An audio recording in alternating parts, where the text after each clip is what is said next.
We've sent rovers to Mars, used AI to decode ancient languages, and map the ocean floor. Yet here on Earth, some archaeological sites are so restricted that even top experts can't enter. Some say it's to protect fragile artifacts. Others suspect hidden agendas and government secrets. Today we'll explore the most forbidden sites on the planet, guarded ruins, sealed caves, and sacred places too dangerous to disturb. Some bans make sense. Others seem more about control, secrecy, or hiding discoveries that could challenge what we know about human history. Let's dive in. Let's start with what appears to be the most straightforward category, sites restricted purely for preservation. But even here, the reality is more complex than it seems. The Chauvet Cave in France reflects the lessons learned from the Lascaux incident. This underground gallery holds hundreds of prehistoric artworks that have decorated its walls for over 36,000 years, making it even older than Lascaux. Learning from past mistakes, French authorities made a decisive choice: Chauvet would be off-limits to tourists from the moment it was discovered. Only official scientists are permitted inside, and even their access is highly restricted. The reasoning is clear: to prevent the same carbon dioxide and humidity damage that harmed Lascaux. But this raises a broader question: who gets to decide what counts as legitimate scientific access versus public interest? The Altamira Cave in Spain presents a similar case. Discovered in 1879, its walls are covered with bison paintings dating back around 36,000 years, among the oldest in Europe. Once open to visitors, it was closed in 1977 when experts realized tourist breath was damaging the artwork. A brief reopening in 2014 allowed just 5 randomly selected visitors 37 minutes each inside before it was closed again. Interestingly, Spain's Ministry of Culture had announced plans to reopen Altamira in 2010, but canceled the idea by December that year.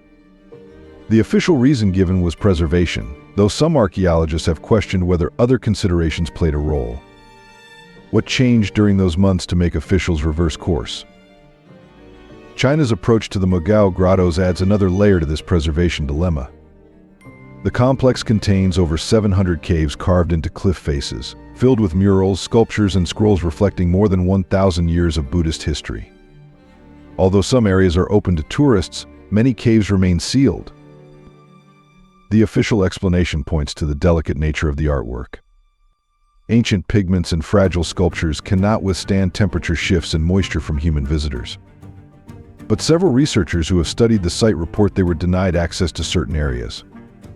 This leads to an open question: if preservation is the only concern, could access be expanded using modern protective methods?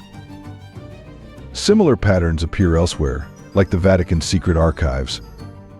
This vast collection holds ancient documents and manuscripts spanning hundreds, even thousands of years. Although selected materials have been made public, large portions remain highly restricted. Even well-known scholars must go through a lengthy approval process, and their work is closely monitored. The Vatican maintains that this is necessary to protect fragile documents. While that may be true, historians have spent years trying to review just a few files. Some speculate that sensitive records might be kept from public view, though no official explanation has confirmed this. What makes this especially intriguing is how access decisions can feel arbitrary. Why are some researchers granted entry, while others with equal credentials are turned away? Today's digital tools could allow safe, non-invasive scanning of these materials, making full exclusion harder to justify. This preservation debate stretches across continents. Again and again, we see valid conservation concerns cited to support restrictions that seem to exceed what's needed. In some cases, preservation appears to double as a justification for limiting access to sensitive historical materials. So where do we draw the line between preservation and the public's right to explore our shared history? Do you think we're preserving history or hiding it? Let me know where you stand: preservation or control? Comment and chat with me. Some of the world's most important archaeological sites have been caught in the crossfire of political instability, turning priceless historical landmarks into inaccessible zones. But as you explore deeper, it becomes clear that archaeology and politics have long been closely connected. Take Leptis Magna, an ancient Roman city on Libya's coast. First founded as a Punic settlement before 500 BCE, it reached its height under Emperor Septimius Severus. After centuries of conflict, it was abandoned around 647 CE and lay buried until Italian archaeologists rediscovered it in the early 20th century. Excavations uncovered remarkable art, warriors hunting deer, gladiators locked in combat, and detailed carvings preserved across centuries. Today, however, Leptis Magna is closed to tourists due to ongoing instability in Libya. Only select researchers with press credentials and safety equipment are allowed in. In such unstable regions, law enforcement often disappears, leaving heritage sites vulnerable. Looting and damage increase when protective infrastructure breaks down, and treasured artifacts can vanish into black markets before they're even documented. Hatra in Iraq reflects a similar tragedy. This religious hub, founded in the 4th century BCE after the death of Alexander the Great, stood as one of the best preserved cities of the Parthian era. German archaeologists first studied the site in 1907. Unfortunately, decades of conflict and a targeted campaign in 2015 have led to significant destruction of its statues and structures. Much was lost before it could be properly recorded, raising concerns about what knowledge may now be gone forever. The situation becomes even more complex when politics intersect with access decisions. In some cases, researchers have noted that regions deemed too dangerous for archaeological work remain closed off for extended periods, even after conditions improve. This has led to debate over whether all such restrictions are purely based on security or if other considerations may be influencing access. For example, Palmyra in Syria, once a vibrant city at the crossroads of Roman trade, is now among the most inaccessible archaeological sites on Earth. Its grand temples and towering columns suffered heavy damage during recent conflicts, and military control of the region makes research extremely limited. While many restrictions are understandably tied to safety, some archaeologists have raised quiet questions about whether additional factors could be involved. Afghanistan's minaret of Jam illustrates how natural risk and politics combine. This 65-meter brick tower, dating back to the 12th century, stands isolated in a remote valley. Its base is eroding due to seasonal floods, and while its preservation is urgent, access is nearly impossible due to instability in its remote location. Armed forces actively guard the site, further limiting entry. At times, access to politically sensitive sites changes rapidly, becoming suddenly available or restricted as governments change. This pattern has led to ongoing conversation within academic circles about how political relationships can affect the study of shared human history. North Korea's Koguryo tombs add another dimension. This complex of over 10,000 tombs, adorned with vivid murals depicting royal life, remains largely out of reach due to strict travel and research controls. Despite being a UNESCO World Heritage Site, very few outsiders have been permitted to study its contents firsthand. Across these examples, a difficult question arises: how much of our historical understanding is shaped not just by natural forces but by access decisions tied to politics? And how can the global community responsibly balance safety, sovereignty, and the pursuit of knowledge? When access to archaeological sites is influenced by political conditions, we risk losing valuable insights into our collective past. It's essential to explore these topics thoughtfully and to ask how best we can protect and understand the history that belongs to all of humanity. Before continuing, I have a special 10-second request for all of you listening. If you can help me in any way, please hit the notification bell and subscribe. It helps this channel so much, and if you do that, I will do everything I can to make this show even better for you. Deal? The intersection of archaeology and religious belief creates some of the most complex access restrictions on Earth. These are not just about preserving fragile artifacts, they're also about faith, tradition, and how different cultures choose to protect their sacred heritage. Mount Kailash in Tibet is one of the most profound examples. This 22,000-foot ice-covered peak is considered sacred by 4 major religions: Hinduism, Buddhism, Jainism, and Bon. For many, it is the spiritual center of the universe. Pilgrims circle its base each year in ancient rituals, but climbing the mountain is strictly forbidden. According to religious tradition, the last person said to have climbed it was Yogi Milarepa, aided by divine forces. Since then, no one has successfully reached the summit. In 2001, a Spanish expedition attempted the climb but abandoned it after local communities expressed deep concern over the spiritual consequences.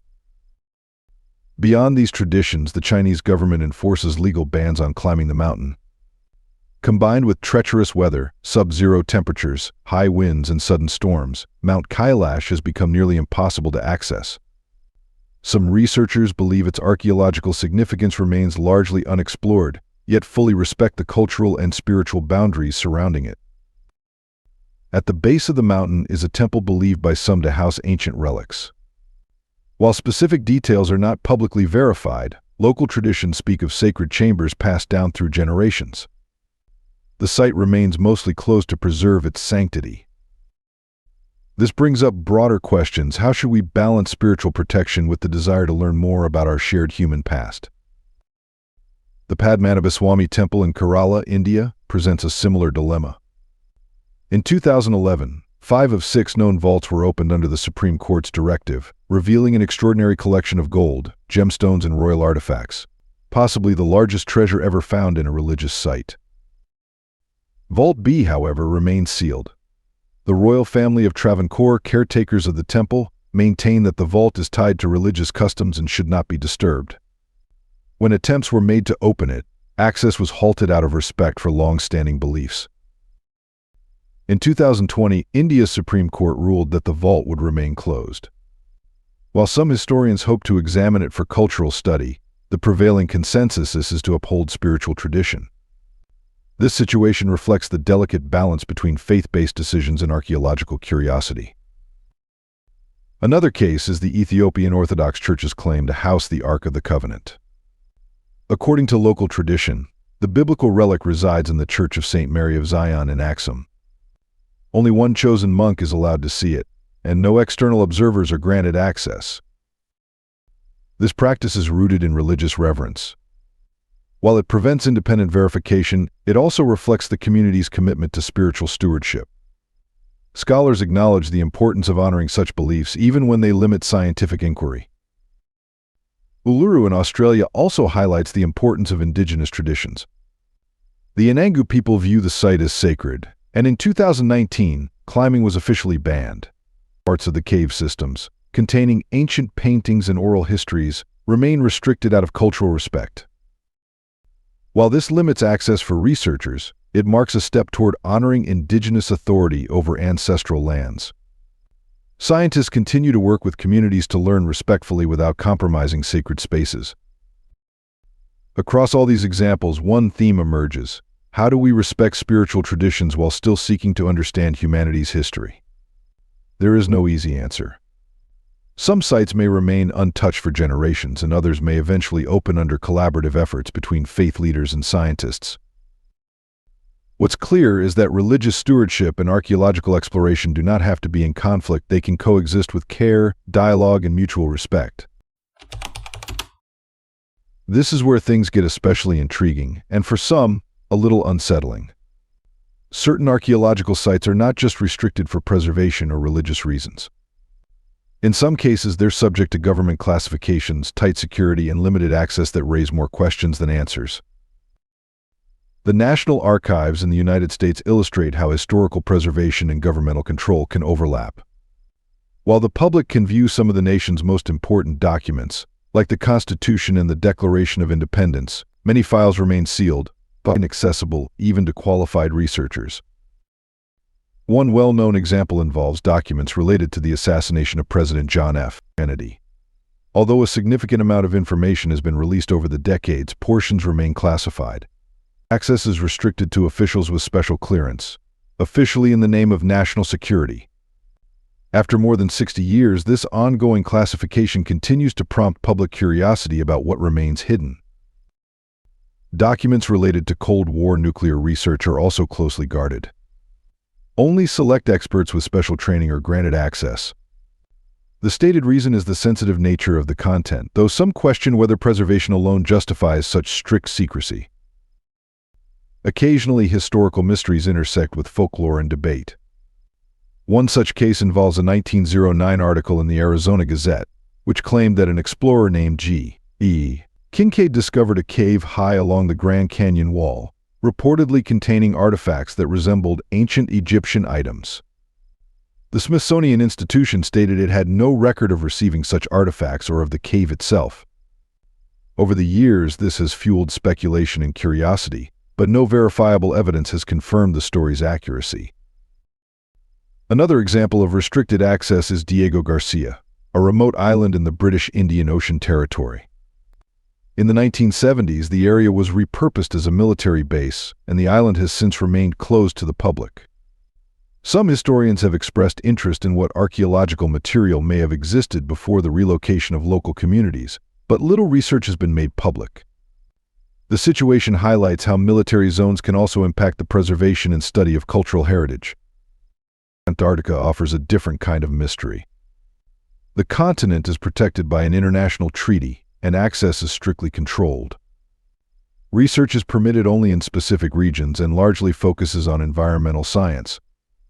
Some researchers have suggested that deeper exploration might one day reveal ancient geological or human history beneath the ice.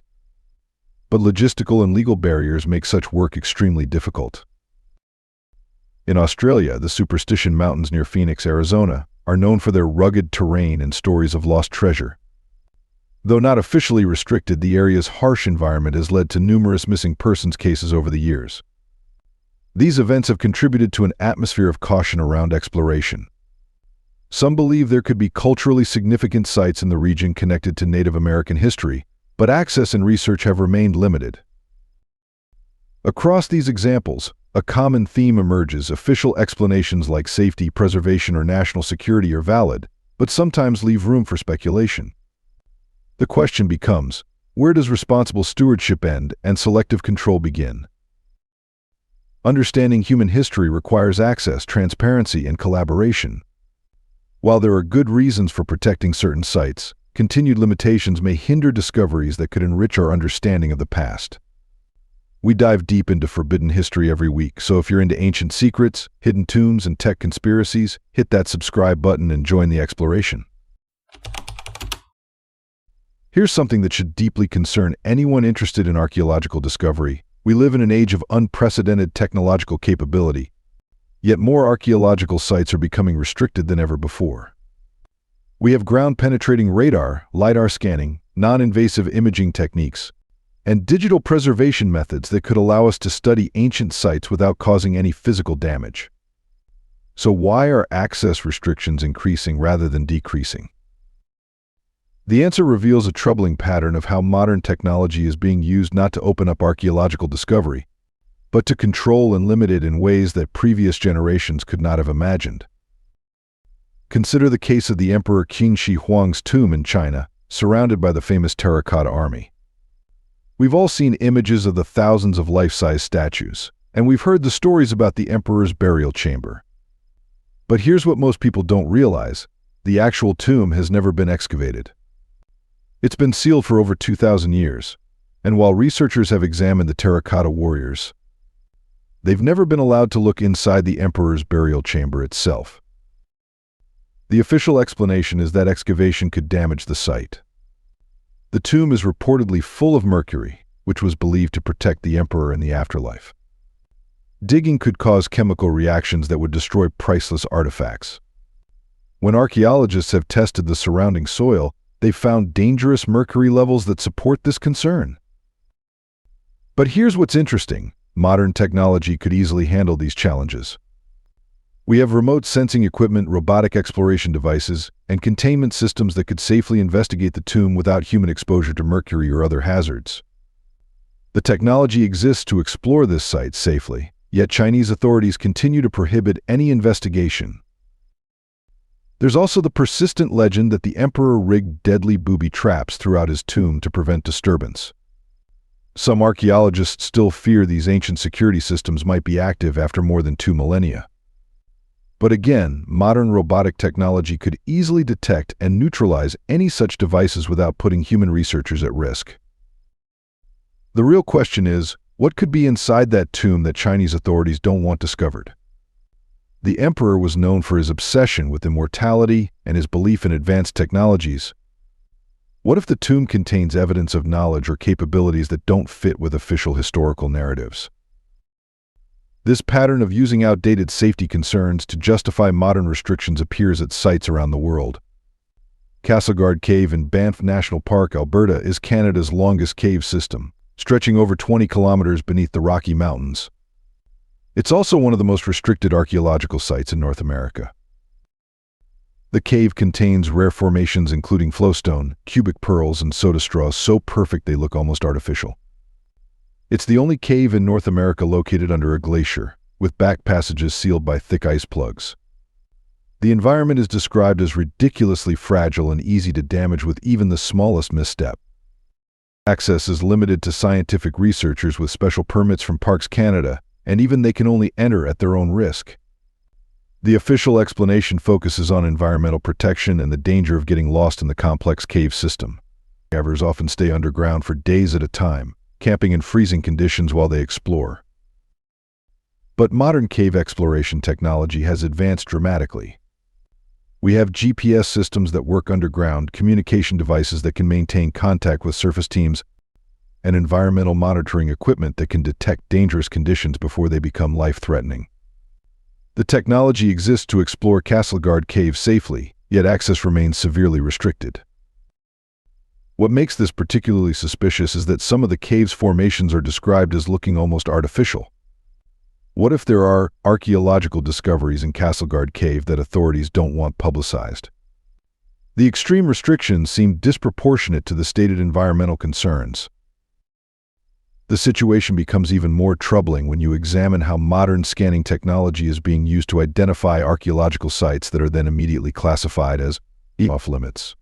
LiDAR technology, which uses laser light to scan terrain and identify hidden structures, has revolutionized archaeological discovery. But instead of opening up new sites for exploration, LiDAR discoveries are often followed by immediate access restrictions. Recent LiDAR scans have identified massive ancient cities in Central America, extensive settlement networks in the Amazon, and complex archaeological sites throughout Southeast Asia. But rather than celebrating these discoveries and making them available for study, though governments and institutions often respond by declaring the newly identified sites protected areas with severe access restrictions. The official explanation is always preservation, but the speed with which these restrictions are implemented suggests a different motivation. It's as if there's a systematic effort to identify archaeological sites specifically so they can be placed off limits before independent researchers can investigate them. The Vatican's approach to their secret archives provides another example of how modern technology could solve access problems but isn't being utilized. The Vatican claims that many documents are too fragile to be handled, which is why access is so restricted. But modern digital scanning technology could create perfect reproductions of these documents without any physical handling of the originals. High-resolution scanning, multispectral imaging, and three-dimensional documentation techniques could preserve every detail of these ancient manuscripts while making them available to researchers worldwide. The technology exists to digitize the entire Vatican archive without risking damage to a single document. Yet the Vatican continues to maintain physical restrictions that limit access to a tiny number of pre-approved scholars. This suggests that preservation isn't the real concern. If it were, the Vatican would be eagerly adopting digital preservation methods that would protect their documents while expanding access. Instead, they're using preservation as an excuse to maintain control over information that might be historically or politically sensitive. The pattern extends to underwater archaeological sites, where modern technology has made exploration safer and less invasive than ever before. The Batavia shipwreck off Western Australia provides a perfect example. This Dutch East India Company ship wrecked in 1629, leading to one of history's most horrific survival stories involving mutiny and mass murder. Today, the wreck is a protected archaeological site where diving is prohibited. The official explanation is preservation of the historical remains and artifacts.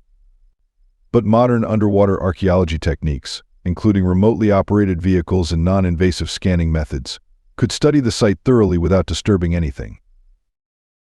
Instead of utilizing these technologies, authorities have simply declared the site off limits.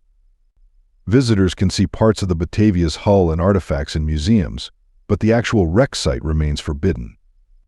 This seems like a missed opportunity to use modern technology for both preservation and discovery.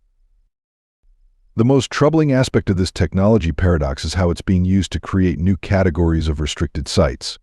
Ground-penetrating radar and satellite imaging are identifying archaeological anomalies at an unprecedented rate, but instead of investigating these discoveries, authorities are often classifying them as sensitive areas requiring protection. Cactus Hill in Virginia represents a perfect example of this phenomenon.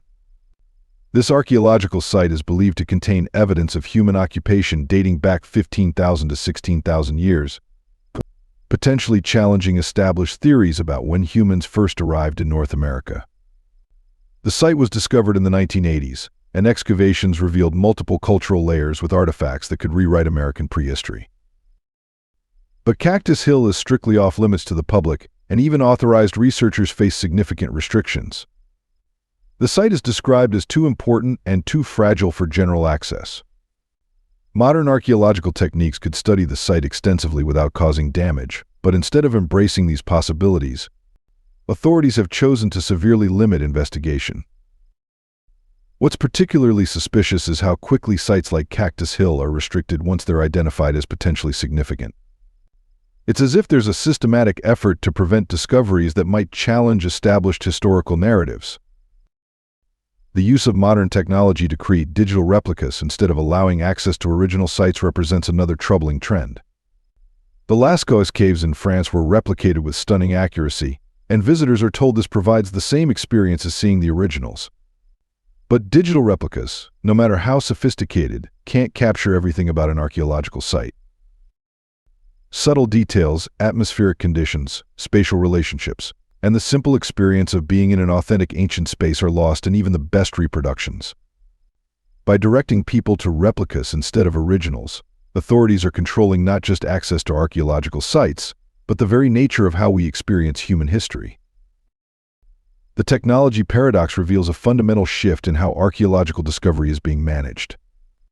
Instead of using advanced technology to expand access and understanding, it's being used to identify, catalog, and restrict sites more efficiently than ever before. We have the tools to explore ancient mysteries safely and non-invasively, but those tools are being used primarily for control rather than discovery. This raises serious questions about who benefits from archaeological restrictions in the modern era. If preservation were the primary concern, we'd see more investment in technologies that allow safe exploration.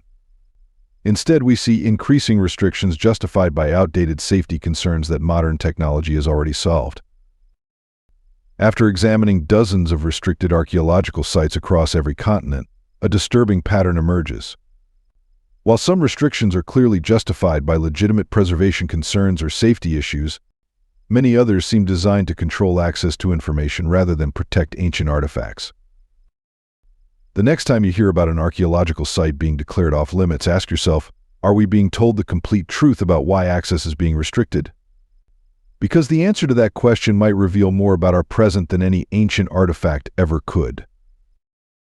What do you think about these forbidden archaeological sites?